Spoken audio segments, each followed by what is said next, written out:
So how do you bring the fun of an escape room to the classroom? I mean, I've been trying to figure this out because I love escape room. I'm kind of nerdy this way. I mean, I like playing chess. I like escape rooms. Like, I kind of like those, I guess, how do you call them, nerdy games? I don't know what we're going to call those, but I like those things. I got to solve puzzles and riddles and everything else. And so I've done a couple of escape rooms in my life. I think I've done like 3 escape rooms. One my friend and I almost got out of.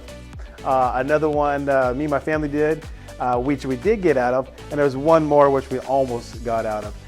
But the bottom line is I love these puzzles and riddles. And so how do you bring this to the classroom? Well, that's what I want to talk to you about in this video. But first, let's go ahead and play that intro.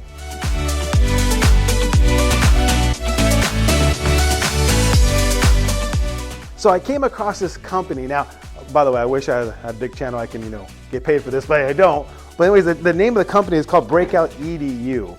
And I actually, during the summertime, I had an enrichment program here at my school.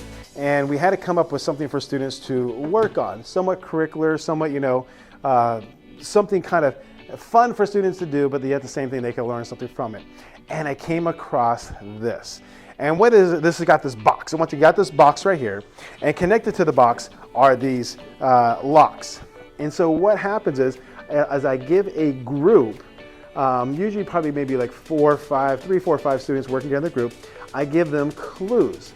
And by solving those clues, they can unlock the locks. And once they unlock the locks, just like you normally would, once you unlock the locks, they can get into the box. And once they get into the box, I'll probably have some sort of prize there.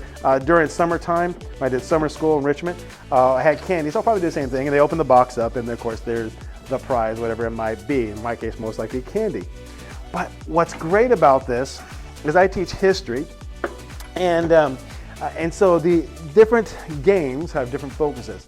And so this one that I'm going to be doing next with my students, first time I'm actually doing this with a full class. I did this during summer school, and I just had maybe 5 or 6 kids in that class, and they all worked together in one box.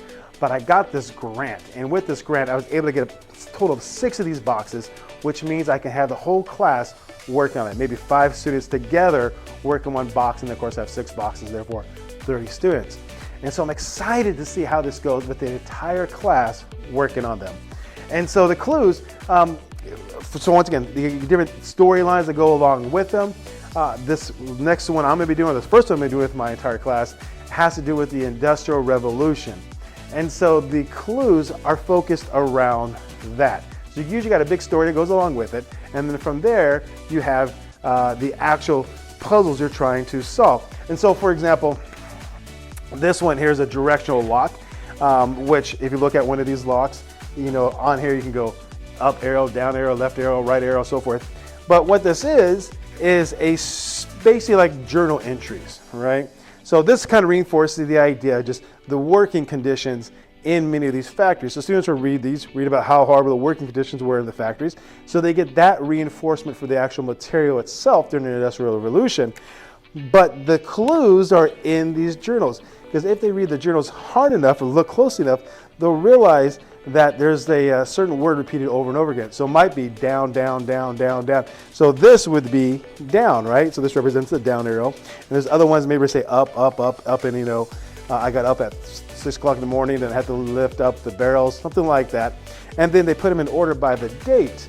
And when they put them in order by the date, that tells you the order of the combination. So it's riddles like this. And there's another one where they're giving like different inventors during that time period. And one of them is Morse, the Morse code. And so they have to interpret the Morse code. That's another one. Another one talks about the factories, has images of how the assembly line work, and you have to put things in order. And there's little, I think, letters at the bottom. So each one's a little different. And so this is a good way, how I plan on using this. It isn't necessarily to teach new material, because we already talked about the Industrial Revolution, but how I'm going to use this to kind of just reinforce the idea, a fun way of reinforcing the idea, but also it's a way of collaborating. I mean, that's the big thing these days, right? Collaboration. So students can collaborate, they can work together. It takes a logical thought process, and all these things, they need to work together in order to solve this thing. So I'm hoping students like this stuff as much as I do. If they do, this should be a great lesson to do.